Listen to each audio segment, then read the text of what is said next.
Shalom, shalom, frères et sœurs. Bon, aujourd'hui nous allons voir un thème, l'aveuglement spirituel. Avant de commencer l'enseignement, nous allons prier et demander au Seigneur d'ouvrir notre esprit et de nous donner plus d'inspiration afin que nous arrivions à comprendre son enseignement, ses écritures. Père, nous te remercions pour ce que tu nous as appelés dans ton corps. Nous te remercions encore, Seigneur, le fait que tu nous as confié ce métier. C'est un truc qui n'est pas facile, mais comme tu es là, Seigneur, tu nous fortifies. Tu fortifies notre être intérieur pour que tu le connectes à ton esprit, afin que nous puissions marcher selon ta volonté. Oh Seigneur, nous te remercions encore de nous maintenir dans ta parole, de nous ouvrir l'esprit et d'enlever le cœur dur qui est en nous, afin que nous puissions accepter ta parole de la bonne façon. Oh Dieu de gloire, je te remercie et que cette parole qui sort de cet enseignement soit dans l'oreille de tout un chacun qui écoutera. Que cette parole fasse un effet sans qu'elle ne revienne au Seigneur Jésus. Que toute personne qui est dure de caractère, qui est dure de comportement, qui est rebelle à la parole de Dieu, qu'il s'incline devant cet enseignement, afin que Christ puisse l'éclairer. Au nom puissant du Seigneur Jésus-Christ de Nazareth. Amen. L'aveuglement spirituel. Dans le livre de Jean 9, il y avait un aveugle que le Seigneur avait guéri. Et il fut conduit devant les pharisiens, les scribes qui étaient les docteurs de la loi. Ces derniers ont eu à demander aux parents de la personne guérie si vraiment leur fils était né aveugle. Nous allons lire Jean 9, verset 4, où se trouve cette histoire qui s'est déroulée. Il faut que je fasse, tandis qu'il est jour, les œuvres de celui qui m'a envoyé. La nuit vient où personne ne peut travailler. Pendant que je suis dans le monde, je suis la lumière du monde. Après avoir dit cela, il cracha à terre et fit de la boue avec sa salive. Puis il appliqua cette boue sur les yeux de l'aveugle et lui dit, va et lave-toi au réservoir de Siloé. Nom qui signifie envoyé. Il y alla, se lava et s'en retourna voyant clair. Ses voisins et ceux qui auparavant l'avaient connu comme un mendiant disaient, n'est-ce pas là celui qui se tenait assis et qui mendiait? Les uns disaient, c'est lui. D'autres disaient non, mais il lui ressemble. Et lui-même disait, c'est moi. Il lui dit donc, comment tes yeux ont-ils été ouverts? Il répondit, l'homme qu'on appelle Jésus a fait de la boue, a oint mes yeux et m'a dit, va au réservoir de Siloé et lave-toi. J'y suis allé, je me suis lavé et j'ai recouvré la vue. Il lui dit, où est-ce cet homme? Il répondit, je ne sais. Ils menèrent vers les pharisiens celui qui avait été aveugle. Or, c'était un jour de sabbat que Jésus avait fait de la boue et lui avait ouvert les yeux. De nouveau, les pharisiens aussi lui demandaient comment il avait recouvré la vue. Et il leur dit, il a appliqué de la boue sur mes yeux. Je me suis lavé et je vois. Sur quoi quelques-uns des pharisiens disent, cet homme ne vient pas de Dieu, car il n'observe pas le sabbat. D'autres disent, comment un homme pécheur peut-il faire de tels miracles? Il y eut division parmi eux. Il dit encore à l'aveugle, toi, que dis-tu de lui? Sur ce qu'il t'a ouvert les yeux. Il répondit, c'est un prophète. Les Juifs ne crurent point qu'il eût été aveugle et qu'il eût recouvré la vue jusqu'à ce qu'ils eussent fait venir ses parents. Et ils leur interrogèrent, disaient, est-ce là votre fils que vous dites être né aveugle? Comment donc voit-il maintenant? Ses parents répondent, disent, nous savons que c'est notre fils et qu'il est né aveugle. Mais comment est-il voit maintenant? Ou qui lui a ouvert les yeux? C'est ce que nous savons. Interrogez-le lui-même. Il a de l'âge. Il parlera de ce qui le concerne. La partie qui nous intéresse, ce sont les versets 22 et verset 23, où les écrits parlent des parents de l'aveugle qui a été guéri par Jésus. Verset 22. Ses parents disent cela parce qu'ils craignaient les Juifs, car les Juifs étaient déjà convenus que si quelqu'un reconnaissait Jésus pour le Christ, il serait exclu de la synagogue. C'est pourquoi ses parents disent, il y a de l'âge, interrogez-le lui-même. Quand les pharisiens ont demandé aux parents de la personne guérie s'il était vraiment que leur fils soit guéri ou qui, ils ont répondu qu'il a été guéri, mais ils ignoraient par qui il a été guéri. Alors pourquoi les parents donc avaient-ils refusé de glorifier Jésus devant le peuple? Juste à cause de la persécution de ces gens qui leur enseignaient la loi de Moïse et qu'ils fuyaient parce que la personne qui reconnaissait Jésus comme le Messie devrait être exclue de la synagogue. Donc c'est pour cette raison, eux, ils ont dit autrement. C'est-à-dire qu'ils ont dit le contraire de ce que eux, ils avaient dans le cœur. Vous pouvez dire des choses aux gens pour vous défendre, n'étant pas dans la vérité, sans même que ceux qui vous écoutent ne s'en rendent compte, ne se rendent pas compte. Mais devant Dieu, c'est impossible de lui échapper par le mensonge caché dans le cœur. C'est-à-dire montrer un double visage, un visage pour ceux que tu vois et un autre visage que celui que tu ne vois pas, que Dieu. Ils ont donc dit le contraire de ce qu'il était de la vérité. Raison en disant, demandez-lui, il a de l'âge. En procédant ainsi, ils se sont échappés à la sanction d'être exclus. C'est-à-dire qu'ils ont évité d'être exclus de la synagogue. Donc ils ont préféré mentir pour dire que demandez-lui qu'on ne sait pas. Mais ils savaient.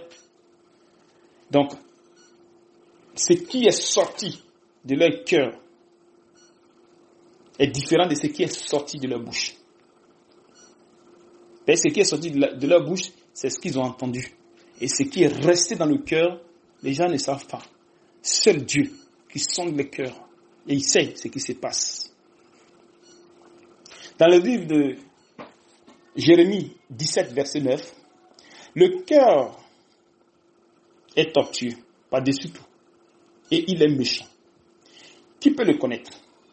Moi, l'Éternel, j'approuve le cœur, je sonde les reins pour rendre à chacun selon ses œuvres.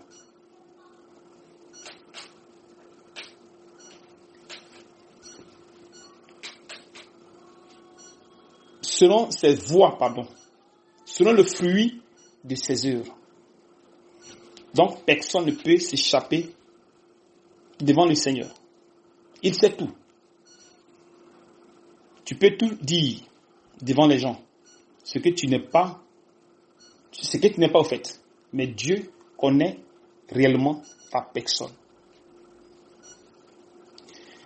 Et pourquoi cette personne de ne pas dire la vérité au sujet de la guérison de leur fils? Pourquoi ils ont eu peur? Pourquoi ils ont eu peur de dire la vérité? À cause de la persécution. Et la persécution, c'est quoi? Ça veut dire qu'ils ont eu peur, disons, d'être exclus. Mais qu'est-ce qui a manifesté ce truc-là? Ça veut dire que c'est le désir de la chair qui manifeste ces choses. Des désirs de la chair qui vient du cœur et ça manifeste sur le truc, sur la chair. Est-ce possible de suivre Dieu de la bonne façon avec un cœur pareil, qui est plein de mensonges, qui ne dit pas la vérité? Est-ce possible? Est-ce qu'une personne qui a un cœur pareil peut suivre Dieu? Non. Est-ce possible d'être humble, doux, avec un cœur pareil? Pas possible. Non. Il serait difficile à cette personne de suivre Dieu à cause de son cœur qui ne contient pas la vérité, mais plutôt des ténèbres qui peuvent cacher bien d'autres comportements comme l'orgueil, le mépris, être hautain, l'arrogance. Toutes ces choses-là sont les attributs de Satan. Ça ne vient pas de Dieu. Ce sont les attributs de Satan. Donc, une personne qui a un cœur déjà qui ne dit pas la vérité, il est difficile qu'il suive Dieu. Parce que pour suivre Dieu, il faut suivre sa parole. Et sa parole est la vérité.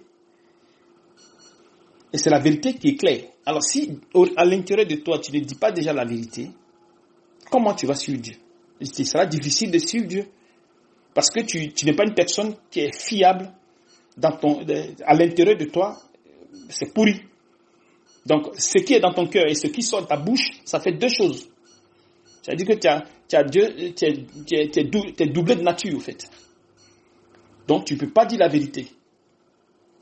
Notre Seigneur Jésus va dire dans le livre de Jean 14, 27, « Je vous laisse la paix. Je vous donne ma paix. Je ne vous donne pas comme le monde donne, que votre cœur ne se trouble, point. Et ne se lame, point. » Donc, le Seigneur, il a la paix qu'il nous donne. Il a la paix qu'il nous donne. S'il parle de sa paix, c'est qu'il y a une autre paix. C'est-à-dire que la paix du monde. Donc, nous quittons le monde pour aller vers le Seigneur. Donc, quand nous partons vers le Seigneur, il nous donne lui sa paix. Donc, nous laissons la paix du monde et nous récupérons la paix du Seigneur. Mais est-ce qu'on peut récupérer la paix du Seigneur avec le mensonge? Et nous savons qu'à partir de la paix, nous avons l'amour. Donc, il y a l'amour du monde et il y a l'amour du Seigneur. Donc, la paix du monde et la paix de Dieu. La paix du monde, l'amour du monde et l'amour du Seigneur.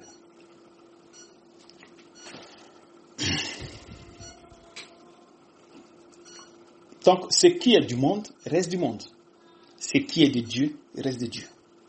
Est-ce donc possible de suivre Dieu avec la paix du monde, une personne qui est une personne menteuse, qui a un cœur qui n'est pas bon, qui ne dit pas la vérité? Non, c'est pas possible. Est-ce possible d'avoir l'amour ou la paix avec un cœur pareil? Non, c'est pas possible. Tu ne peux donc faire quelque chose de bon aux yeux des hommes. C'est-à-dire que tu peux faire quelque chose de bon aux yeux des hommes. Tu peux faire quelque chose de bon aux yeux des hommes. Mais devant Dieu, ta manière de fonctionner peut lui être agréable. C'est-à-dire qu'aux yeux des hommes, tu fais le bien. Mais aux yeux de Dieu, ce que tu fais n'est pas agréable. C'est-à-dire que c'est différent. Donc, c'est-à-dire qu'il y a des choses que tu peux faire qui semblent être bons devant les gens, mais pour Dieu, non. Pour Dieu, non. Pour Dieu, non. C'est pour ça, Dieu, il a sa paix et nous avons notre paix. C'est-à-dire que les gens du monde, l'amour, c'est pareil. Donc, il faut faire selon Dieu et non selon ce que nous pensons pour plaire à Dieu.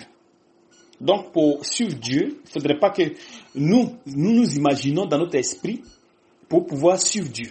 Nous devons suivre Dieu dans sa volonté parfaite. C'est-à-dire que ce que lui, il veut, c'est ce que nous faisons. Donc, ce qui sort de notre cœur, il faudrait que ça soit ce qui sort de notre bouche. Parce que là, si ce n'est pas le cas, nous cachons quelque chose dans le cœur et ce qui sort de notre bouche est différent de ce qui est dans le cœur. Donc, ça fait qu'on ne peut pas être une personne honnête. Notre frère bien-aimé Paul l'a affirmé dans le livre de Galates. Je dis donc, marchez selon l'esprit et vous n'accomplissez pas les désirs de la chair. Car la chair a des désirs contraires à ceux de l'esprit. Et l'esprit en a de contraires à ceux de la chair. Ils sont opposés entre eux, afin que vous ne fassiez point ce que vous voudrez. Si vous êtes conduit par l'esprit, vous n'êtes point sous la loi. Donc, nous avons ici la loi de la chair et la loi de l'esprit. Donc, ça fait deux choses carrément différentes. Donc, pour que nous puissions marcher selon Dieu, il faudrait que nous marchions selon l'esprit de Dieu. Parce que c'est cet esprit-là qui se connecte avec notre intérieur, afin que nous arrivons à être parfaits devant Dieu. Si ce n'est pas le cas, tout ce que nous allons faire selon la chair. Nous allons d'abord nous séduire nous-mêmes, en disant que nous marchons avec Dieu, mais au fond, nous ne le faisons pas. Il sera difficile pour nous. Donc, si nous utilisons la chair pour pouvoir suivre Dieu, nous nous séduisons nous-mêmes. Ça veut dire que nous allons nous compromettre avec le Seigneur. Parce que sa parole ne sera pas, nos actions ne seront pas, agréables devant sa face. Ézéchiel 36, verset 26. Je vous donnerai un cœur nouveau. Et je mettrai en vous un esprit nouveau. J'ôterai de votre cœur le cœur de pierre. Et je vous donnerai un cœur de chair. Je mettrai mon esprit en vous. Et je ferai en sorte que vous suivez mes ordonnances. Et que vous observez et pratiquez mes lois. Dieu a dit qu'il va nous donner un cœur nouveau. Et un cœur de chair et non de pierre. Donc le cœur qui mentait, qui est là, il va le changer. C'est-à-dire qu'il le change pour qu'il puisse nous donner un autre cœur. Parce que le cœur de pierre, c'est le cœur qui est plein d'arrogance, orgueil, tous ces genres de trucs. Parce qu'avec ça, tu ne veux pas suivre Dieu. Parce que sur ce cœur-là, il y a trop de mensonges. Tu as dit que tu as confiance en ton cœur, mais au fait, le cœur n'a pas confiance en toi. C'est-à-dire que vous deux, vous jonglez entre vous. Donc le cœur fait ce qu'il veut, mais le cœur ne fait pas la volonté de Dieu. Donc Dieu vient, il change ton cœur de pierre, c'est-à-dire que le cœur qui est dur, d'orgueil, d'égoïsme, de toutes ces choses, et il met un cœur mou, afin que ce cœur puisse recevoir la parole de Dieu. Puisque la parole, elle est vivante, alors quand le cœur reçoit, le cœur mou reçoit, ce cœur se forme à la mesure de la stature parfaite. C'est-à-dire se forme pour être prêt à manifester la loi de Dieu.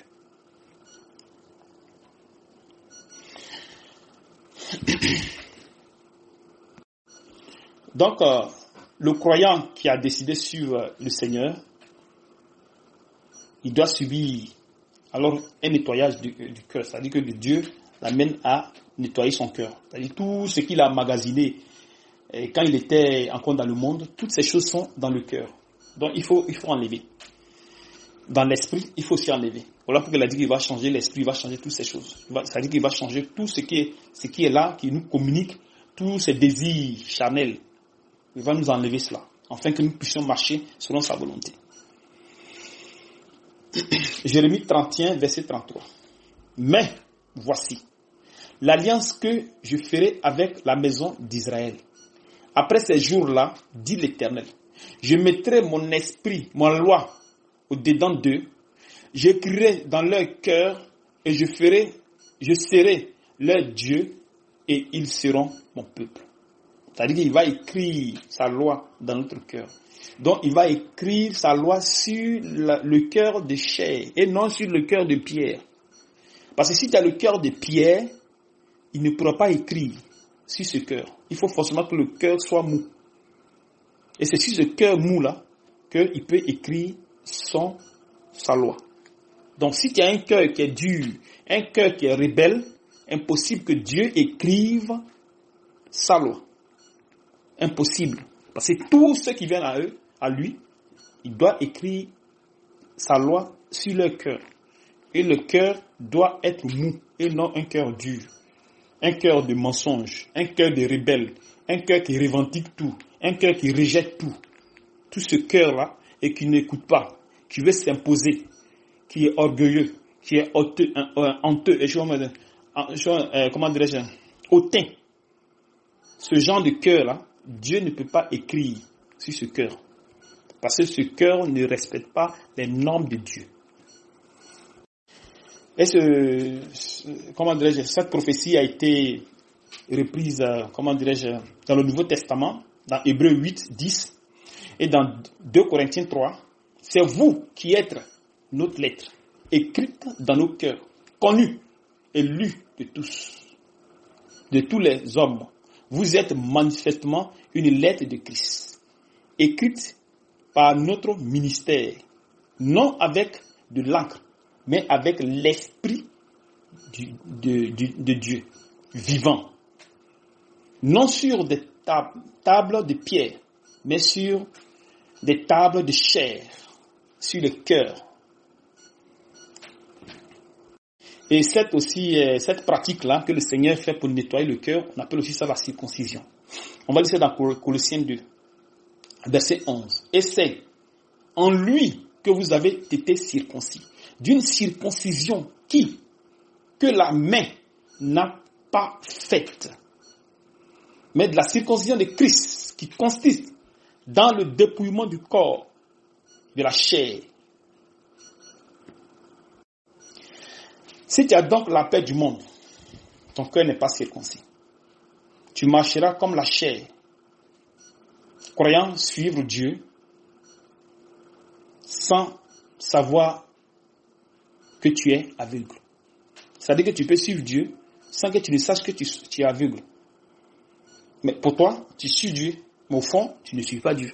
Donc il y a plein de chrétiens comme ça qui suivent Dieu, mais ils ne savent pas qu'ils sont aveugles. Mais ils le suivent quand même. Et quand ils contrôlent leur cœur, chez eux, leur cœur est bon. Pourtant ils ont un cœur qui ne répond pas aux critères de Dieu. Ils ne se sont pas demandé, mais ce cœur que je porte, est-ce que ce cœur est mou? Est-ce que ce cœur a été circoncis? Est-ce que mon esprit a été circoncis? Est-ce que mon esprit a été nettoyé? Est-ce qu'il y a eu un nouveau esprit? Non. Et ils suivent Dieu parce qu'il faut suivre Dieu. Ils lisent la Bible parce qu'il faut lire la Bible. Ils suivent les enseignements parce qu'il faut suivre l'enseignement. Mais ils ne s'asseyent pas pour se poser la question. Mais est-ce que tout a été renouvelé en moi? Est-ce que tout a été renouvelé en moi? Comme Paul va dire dans 2 Corinthiens 13, verset 5, examinez-vous vous-même pour savoir si vous êtes dans la foi. Éprouvez-vous vous-même. Ne reconnaissez pas que Christ est en vous. À moins peut-être que vous ne soyez réprouvé. Donc, il faut s'examiner. Donc, l'examination, c'est le cœur. Il faut examiner ton cœur. Est-ce que tu as un cœur mou? Est-ce que ton esprit a été renouvelé? Afin que ces trucs-là reçoivent la parole de Dieu. Parce que si tu as un cœur qui est rebelle, ce sera difficile. Si le conducteur te parle, les frères te parlent et que tu ripostes, ce sera difficile. Ou si on te dit oui, on te dit ceci, tu dis oui, et tu fais le contraire, et ce sera difficile. Donc, il faut t'asseoir pour te poser la question, mais qu'est-ce qui m'arrive?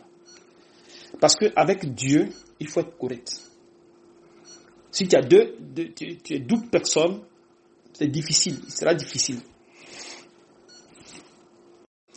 Donc, si tu es bien un bon cœur, alors le Seigneur te prend en compte et il commence à te nettoyer.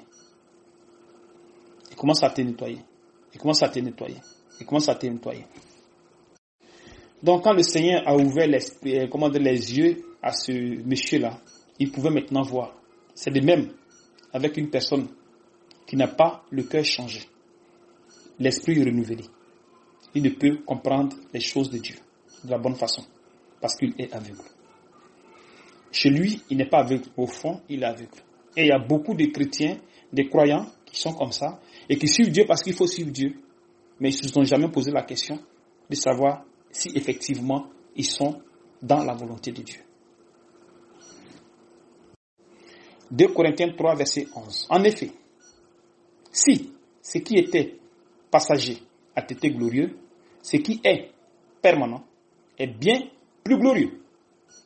Ayant donc cette expérience, nous usons d'une grande liberté et nous ne faisons pas comme Moïse qui mettait un voile sur son visage pour que les fils d'Israël ne fixassent pas les regards sur la fin de ce qu'il était passager. Mais ils sont devenus durs d'entendement, car jusqu'à ce que, à ce jour, le même voile demeure quand ils font la lecture de l'Ancien Testament et ils ne se lèvent pas, parce que c'est en Christ qui disparaît. Jusqu'à ce jour, quand on lit Moïse, un voile est jeté sur le cœur. Mais lorsque les cœurs se convertissent, le Seigneur, le voile est ôté. Donc, toutefois que tu commences à connaître le Seigneur de la bonne façon, c'est en ce moment-là, le voile maintenant quitte. Et maintenant tu commences à voir clair. C'est de même avec l'aveugle. Il ne voyait pas, il était dans les ténèbres. Et quand le Seigneur a ouvert ses yeux, il a commencé à voir. Donc c'est pareil comme ça. Donc le cœur qui est là, toutefois que le Seigneur vient, il t'ouvre l'esprit, il commence à changer ton cœur, tu commences à voir maintenant l'évangile. Mais tant que le cœur n'est pas circoncis, tu vas voir l'évangile flou. Tu vas connaître tous les versets du monde, tu vas connaître toute la Bible. Mais tout ce que tu vas faire, ce sera ténèbres. Parce que ça n'a pas été circoncis. Ton cœur est plein de ténèbres. Même si ce que tu dis est vrai, ça ne pourra pas circoncis, ça ne pourra pas changer quelqu'un. Ça ne pourra pas. Tu vas beau bavarder, mais ça ne pourra pas changer quelqu'un. Vous allez partir souvent dans les églises, vous allez voir que les gens prêchent, ils font tout, mais ils disent aux sœurs, ne faites pas ça, ne faites pas ça, ne faites pas ceci, ne faites pas. Elles ont compris, mais elles le font. Ou souvent, elles respectent et après, à un moment donné, allez, elles retombent dedans. Ça veut dire que les choses qu'elles font, elles le font selon la chair et non selon l'esprit. Parce qu'elles n'ont pas été circoncis. Donc, c'est difficile qu'elles arrivent à se transformer. Quand tu es circoncis, au début, tu vas faire ce que tu as fait. Bon, tu peux porter ce qu'on dit ne pas porter. Mais avec le temps, allez, tu commences à faire disparaître. Et quand ça disparaît, c'est pour toujours, ça ne revient plus parce que là, tu grandis dans la foi. Mais par contre, quand tu fais selon la chair, non, c'est pas, tu peux le faire aujourd'hui et tu peux ne pas le faire aujourd'hui et tu peux le faire demain. Tu vois, ça veut dire que de progresser, tu régresses. C'est-à-dire le contraire. Parce que la chair ne peut pas suivre Dieu. Il est difficile, la chair, de suivre ce qui est de Dieu. Parce que les trucs de Dieu, c'est spirituel. C'est les trucs surnaturels. C'est-à-dire que ça dépasse même la capacité humaine. Donc ça fait que c'est impossible de suivre Dieu dans cette dimension. Parce que le truc de Dieu, c'est dans une autre dimension. Et nous sommes dans la dimension physique.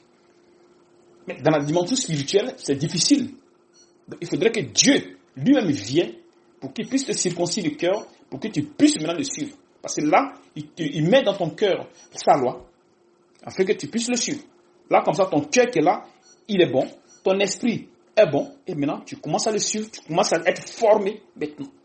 Mais si ce n'est pas le cas, que tu comptes sur ton cœur, tu comptes sur ton esprit, et tu penses que tu suis Dieu, pourtant qu'au fond de toi, ton cœur est ténèbre, tout ce que tu as fait, même si tu fais des enseignements, tout ce que tu as fait, c'est zéro.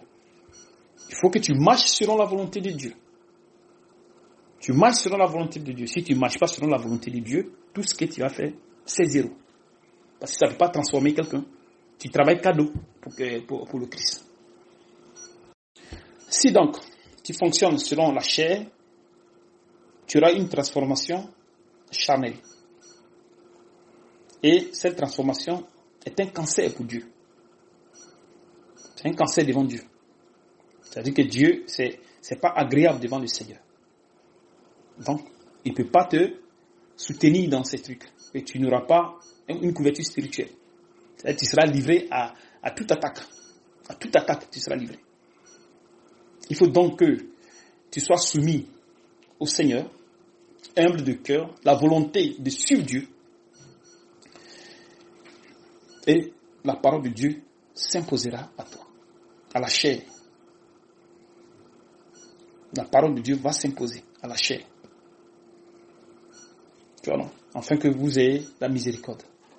Donc, si tu n'as pas un cœur qui est vraiment, n'a pas un cœur mou, tu ne pourras pas suivre Dieu. Si tu suis Dieu que tu es dans le mensonge ou ton cœur est un peu dur, c'est difficile. Il faut essayer de te poser la question. Mais pourquoi mon cœur est dur? Pourquoi les Écritures, c'est différent? C'est pas ce que disent les Écritures. Ce que toi tu fais, c'est pas ce que disent les Écritures. Alors tu dois te poser la question, mais pourquoi? Pourquoi je ne suis pas comme les Écritures? Je suis contre les Écritures. C'est-à-dire mon cœur est contraire aux Écritures. Pourquoi? C'est la question que vous devez vous poser. Mais beaucoup de chrétiens ne se posent pas ces questions. Et seulement ils suivent Dieu, c'est fini, ça s'arrête là. On leur dit que non, tel côté n'est pas bon. Ils disent non, c'est pas grave, même si je vais là-bas, c'est pas un problème. C'est que sur moi, je suis Dieu. Mais c'est pas comme ça. Il faut suivre Dieu de la bonne façon. Il faut avoir un cœur mou. Et demander à Dieu, Seigneur, je sais que ce truc que je fais, c'est pas bon. Mais pardonne-moi, enlève-moi ça. J'ai besoin de toi. J'ai besoin de ta capacité. J'ai besoin franchement de toi, Seigneur. Aide-moi. Aide-moi, Seigneur, parce que ma chair ne peut pas suivre le surnaturel. Ma chair ne peut pas suivre le spirituel. Donc aide-moi, Seigneur. Je suis disponible. Mon cœur est disponible. Mais ce n'est pas le cas. Il faut être rebelle à la parole de Dieu. Ça n'a pas de sens. Parce que si vous le faites, vous faites du mal. Mais vous ne faites pas. Ce n'est pas que vous faites du mal au Seigneur, mais vous faites du mal. Croire en Jésus, ce n'est pas connaître toute la Bible. Mais c'est disposer son cœur pour la vérité. De sa parole avec une volonté entière, sans être soumis à une pression. Il ne faudrait pas que quelqu'un te force à dire il faut aimer Jésus, il faut faire ceci, non. Il faudrait que cela vienne dans ton cœur. Il faudrait que ton cœur soit libre. Il faudrait que ton cœur soit disponible. Et comme ça, le Seigneur te fait grâce. Mais pour celui qui pense avoir Christ sans être respectueux devant sa parole, c'est difficile. Il ne voit point Christ parce qu'il ne peut pas voir Christ. S'il a un cœur dur, il ne peut pas. C'est difficile. C'est-à-dire, il séduit lui-même sa personne en disant qu'il voit Christ, mais faux, c'est faux. Ce n'est pas la vérité. C'est-à-dire, il manifeste les désirs de la chair. C'est le désir de la chair qui manifeste. Mais pour celui qui ne voit point et cherche à voir selon la vérité établie, voit plus que celui qui croit voir et rebelle à la justice de Dieu. Celui qui ne voit pas et qui a le cœur disponible voit plus que l'autre qui croit voir. En fait, il ne voit pas. Jean 9, verset 39. Puis Jésus dit, je suis venu dans ce monde pour un jugement, pour que ceux qui ne voient point voient, et que ceux qui voient deviennent aveugles.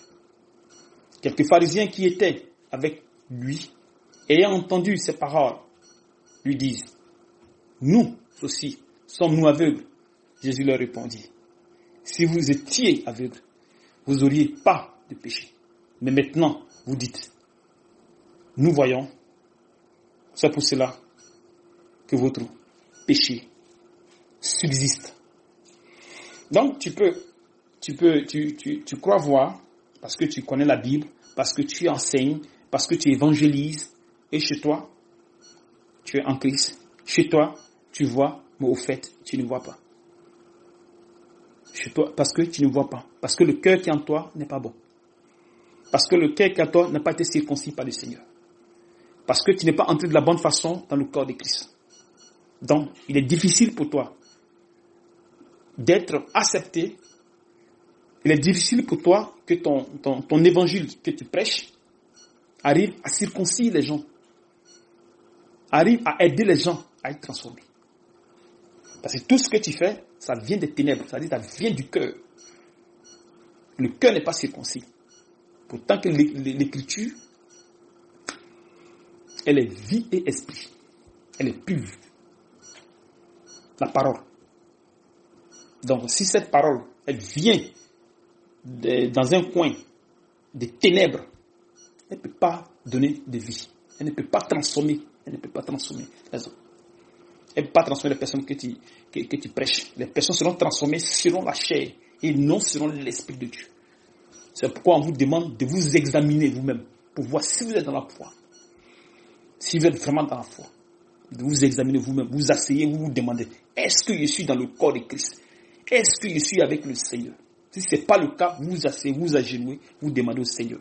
Tant que vous n'avez pas donné la réponse, vous n'allez pas quelque part. Vous ne fréquentez pas d'assemblée, pas d'église, rien. Vous demandez au Seigneur. Seigneur, avec des jeûnes, avec des prières, avec la méditation, avec la lecture, vous vous concentrez, le Seigneur va vous révéler. Ainsi les fidèles. Toute personne qui s'humilie devant le Seigneur, il se révèle. Donc, si vous commencez à vous humilier devant le Seigneur avec un cœur mou, allez, avec un cœur humble, c'est fini. Le Seigneur se révèle à vous. Ces docteurs connaissaient la parole, la loi de Moïse. Mais Jésus leur dit que le péché demeure. On peut donc connaître tous les versets bibliques et ne pas être disciple de Jésus à cause de l'incrédulité, de l'endurcissement du cœur. Donc, c'était les pharisiens et ils étaient les docteurs de la loi. Ils ne connaissent pas Jésus. Et chez eux, ils sont avec Dieu, mais au fait, non, c'est faux. Ils ne sont pas avec Dieu. Donc, une personne qui croit être avec Jésus, pourtant qu'il n'a pas avec Jésus, c'est un pharisien. C'est un pharisien. C'est un pharisien. Parce que les pharisiens, ils avaient le cœur dur. Ils n'enseignaient pas ce qu'ils devaient enseigner au peuple. Parce que non seulement lui, eux-mêmes étaient dans le faux. Ils étaient sacrificateurs, mais ils étaient dans le faux, et tous. Donc, ce qui sortait d'eux, ça ne venait pas de Dieu. Jean 14, verset 23. Jésus lui répondit, « Si quelqu'un m'aime, il gardera ma parole, et mon Père l'aimera. Nous viendrons à lui, et nous ferons notre demeure chez lui. Celui qui ne m'aime pas ne garde point mes paroles. Et la parole que vous attendez n'est pas de moi, mais du Père qui m'a envoyé. » Donc, pour suivre Jésus, il faut être honnête envers toi-même, d'abord. C'est-à-dire le cœur mou, et maintenant le Seigneur va venir afin qu'il puisse manifester sa puissance en toi pour le suivre. C'est tout ce qu'il nous demande. Un cœur mou. Pas un cœur hautain, un cœur hautain, un cœur orgueilleux, tous ces genres de trucs. Non. Parce que ces genres de cœur n'ont pas de sens, en fait. Ce n'est pas donc la connaissance humaine qui produit l'amour de Christ, mais plutôt la volonté selon sa paix. Et non selon la paix du monde. Et non selon l'amour du monde, mais plutôt la volonté selon la paix, avec tout ce qui en découle. Il faut juste se soumettre à sa volonté. et il écrira sa loi dans l'humilité, dans l'amour parfait de ton cœur. Mais celui qui se dresse contre lui ou qui pense le tromper avec ses pensées vaines ne lui sera agréable. Parce que Dieu tient tête aux orgueilleux, c'est ce que la Bible dit. Proverbe 29, verset 23. L'orgueil d'un homme l'abaisse, mais celui qui est humble d'esprit obtient la gloire. Car quiconque s'élève sera abaissé, et quiconque s'abaisse sera élevé. Que Dieu vous bénisse, les frères et sœurs, et que nous glorifions notre Seigneur Jésus-Christ de Nazareth. Amen.